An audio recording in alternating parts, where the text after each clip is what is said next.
مطلب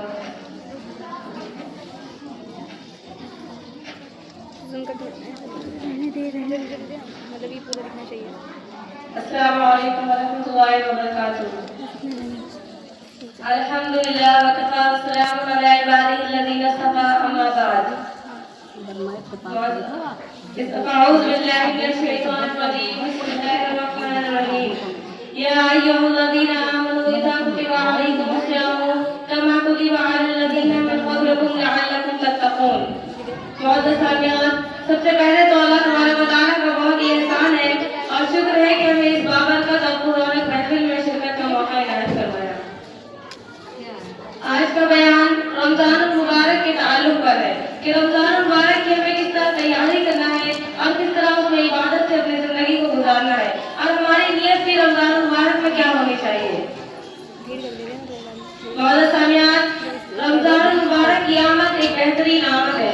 اللہ تبارک و تعالیٰ کی رحمت اور برکت والا مہینہ ہے اور تمام امیدوں کے ساتھ اپنی زندگی کو بلندی تک پہنچانے کا مہینہ ہے اور اس کے لیے ہمیں رمضان المبارک میں داخل ہونے سے پہلے تیاری کرنی ہوگی. جیسے ایک بزنس مین آدمی جب سیزن شروع ہوتا ہے تو اس سے پہلے ہی تیاری میں لگ جاتا ہے اور منصوبہ بندی کرنے لگتا ہے کہ ہمیں مٹیریل کہاں سے خریدنا ہے اور کہاں پر سپلائی کرنا ہے اور کیا ڈیمانڈ آئی ہے اور لیبرس کو کیسے ہائر کرنا ہے. اسی طریقے سے جب سیزن کے اندر وہ داخل ہوتا ہے تو اسے پوری طریقے سے فائدہ حاصل کر سکتا ہے کیونکہ اس نے پہلے سے تیاری کر رکھی تھی، پہلے سے منصوبہ بندی کر رکھی تھی. اسی لیے ہمیں اور آپ کو بھی جب رمضان سے پوری طریقے سے فائدہ حاصل کرنا ہوگا تو اس کی پہلے سے تیاری کرنی ہوگی. کہ رمضان المبارک میں ہمارے کچھ ڈیمانڈز ہوتے ہیں کہ ہمیں نمازیں پڑھنی ہے، ہمیں عبادت کرنی ہے، ہمیں قرآن پڑھنا ہے، ہمیں قیام اللیل کرنا ہے. تو آپ دیکھیں گے جب چند رمضان گزرتے ہیں تو ہماری جو عبادتیں تھیں وہ کمزور پڑنے لگ جاتی ہیں.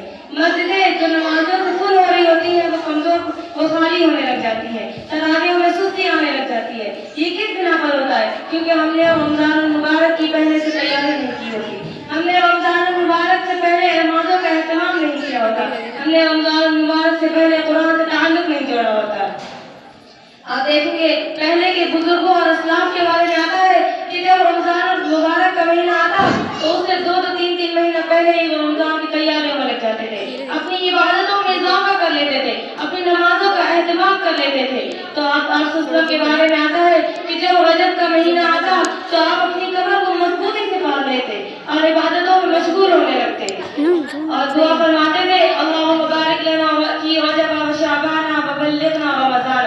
کہ اللہ تعالیٰ ہمیں رجب اور شعبان کے مہینے میں برکت عطا فرما اور ہمیں ایسی زندگی عطا فرما کہ ہم رمضان کا بابرکت مہینہ حاصل ہو جائے، ہمیں رمضان کا مغفرت والا مہینہ حاصل ہو جائے. جیسے کہتے ہیں کہ عید آنے سے پہلے بچہ عید کی خوشی میں خوش ہونے لگتا ہے، اسی طریقے سے پہلے کے صحابہ کے بارے میں آتا ہے کہ رمضان کے آنے سے پہلے ہی وہ خوش ہو جاتے تھے اور عبادتوں میں اضافہ کرنے لگتے تھے، اپنی تسبیحات میں پابندی کرنے لگتے تھے اور اللہ کے رسول رمضان کے آخر عشرے میں اعتکاف میں بیٹھ جاتے تھے کہ شاید شب قدر نصیب ہو جائے. تو اسی طریقے سے ہمیں اور آپ کو رمضان مبارک کی برکتیں حاصل ہو جائے، رمضان مبارک کی رحمتیں حاصل ہو جائے، اس مہینے سے ہم پوری طریقے سے مستفید ہو جائے. اس کے لیے ہمیں پہلے سے تیاری کرنی ہوگی، ہمیں رمضان مبارک کے لیے پہلے سے اہتمام کرنا ہوگا. اور اب آتے ہیں ان تیاریوں سے کیا مراد ہے. تو بتا رہے ہیں کہ ان تیاریوں سے مراد یہ نہیں کہ آپ رمضان مبارک کے مہینے میں عمدہ کھانے بنائیں، لذیذ ترین کھانے بنائیں اور زیادہ کھانا شروع کر دیں، یا پھر اپنے گھر اور مسجدوں کو لائٹوں سے سجا لیں، یا پھر اس میں نئے کپڑے بنا لیں کہ ہمیں عید کی خوشی ہو رہی ہے، رمضان کی کوئی خوشی ہی نہیں. بلکہ کیا کرنا ہے، ان تیاریوں سے مراد دعاؤں کا اہتمام کرنا ہے. اور رمضان المبارک میں جس طرح ہم ایکٹیویٹیز کرتے ہیں ہمیں اسی نوعیت سے تیاری بھی کرنی ہوگی. اب ظاہر سی بات ہے کہ رمضان کا مہینہ ایک عبادت کا مہینہ ہے، ایک بندگی کا مہینہ ہے، اللہ تعالیٰ کی قربت کا مہینہ ہے کہ ہمیں اللہ کا قرب نصیب ہو جائے، اللہ تعالیٰ کی مغفرت نصیب ہو جائے، اللہ تعالیٰ اس بابرکت مہینے کی برکت سے ہماری مغفرت فرما دے. تو ہمیں اس میں اپنی عبادتوں میں اضافہ کرنا ہوگا، اپنی عبادتوں میں محنت کرنی پڑے گی. اب جو لوگ کہتے ہیں کہ جو لوگ نماز نہیں پڑھتے تو کیا ہے کہ ہمیں ابھی سے اپنی نمازوں کا اہتمام کرنا ہے، اپنی نمازوں کی پابندی کرنی ہے کہ اگر ہم فرض نماز پڑھتے ہیں صرف فرض نماز پڑھ پا رہے ہیں، نفل اور سنت